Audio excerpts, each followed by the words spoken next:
Well, here we are on day one of harvest log at Overbury, and it's the 10th of July, which is probably the earliest start, not quite in living memory, but getting on for a very, very long period of time.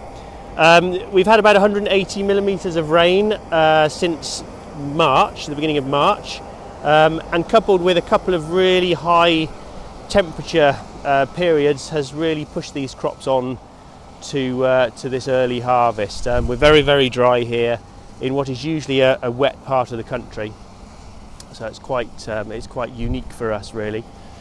We're cutting malting barley first. This is a variety called Venture, which is part of our Molson Coors contract, which goes into Carling lager, which is usually one of the crops that we harvest first. So that hasn't really changed. What has changed is the new combine that we've got here. We've got a John Deere 685, and we'll have a look around that on another day. We've also been developing our grain store, so we don't have to move this at harvest now, so we'll be gathering samples, sending them off for analysis, and cooling and conditioning the grain before we actually need to move it later in the season. So we've got the Macdon header on the front, doing a cracking job again, and yeah, harvest, it's a long road ahead of us. We've got lots of different crops to look at. We've got some soybeans, some linseed, some peas.